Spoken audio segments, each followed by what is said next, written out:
Le gouvernement aurait contourné la procédure d'appel pour le projet de construction de l'autoroute à péage Thiès-Touba. Ainsi, il aurait contracté une entente directe avec une société chinoise à hauteur de 400 milliards de francs CFA. Une révélation faite par Birahim Seck du Forum Civil. M. Seck révèle par ailleurs une surfacturation de près de 100 milliards de francs CFA. Il y a quelques semaines, l'État du Sénégal avait demandé un avis à la RMP pour la possibilité de passer des marchés de montant de 1000 milliards de francs CFA par entente directe. Ce que l'institution de la régulation avait refusé.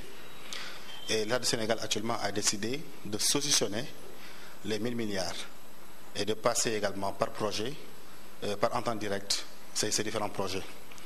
Et on s'est rendu compte qu'il y a quelques 2 ou 3 jours, l'État du Sénégal a signé ce qu'ils appellent, eux, un contrat commercial entre une entreprise chinoise pour la construction de l'autoroute Thiès-Touba à hauteur de 400 milliards de francs CFA.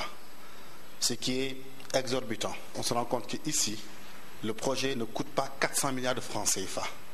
Et là, c'est avec l'aide non seulement de certaines organisations du secteur privé qui ont des intérêts dans ces projets-là, qui sont en quelque sorte des courtiers des entreprises chinoises pour pouvoir bénéficier également de l'argent du contribuable. Et ce qui est un scandale au Sénégal, parce qu'il est inadmissible, à hauteur de 400 milliards de francs CFA, qu'on attribue ce financement de façon par gré à gré, par entente directe, à une entreprise chinoise, et que l'État refuse de passer un appel d'offres. On ne peut pas aujourd'hui, sur la base de simulation, sur la base de spéculation, attribuer une entente directe à un financement d'un projet.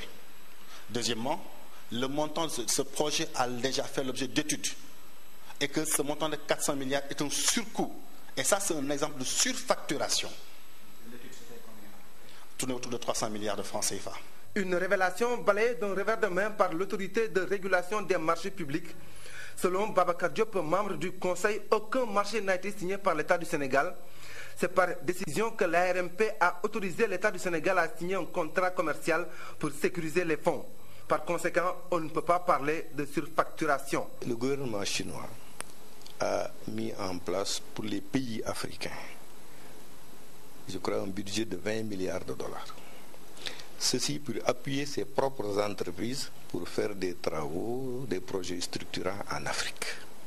Le Sénégal n'a pas encore fait quelque chose. Et le président de la République voulant ça, parce que ce crédit s'épuise, je crois que si les gens au mois d'octobre n'avaient pas souscrit, ça pouvait être arrêté. Alors, maintenant, d'abord, le président de la République avait réuni le secteur privé, notamment le CNP, la CNES, moi j'y étais, et le Forum Civil et tout, et nous a expliqué ça devant ses ministres, en disant, mais on s'est rendu compte que ces nouveaux projets, ces nouveaux genres de financement ne sont pas pris en compte par notre code des marchés publics. Alors, le président a dit, qu'est-ce qu'il faut faire?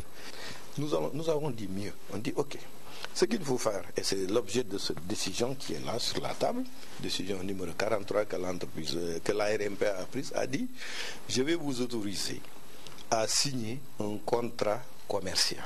C'est quoi?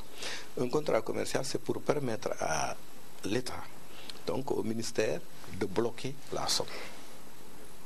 De dire aux Chinois, à Exim Bank Chine, donc l'État chinois, voilà, nous avons un projet d'environ 400 milliards, on est en train d'examiner ça, donc il faut bloquer la somme pour que le délai ne dépasse pas.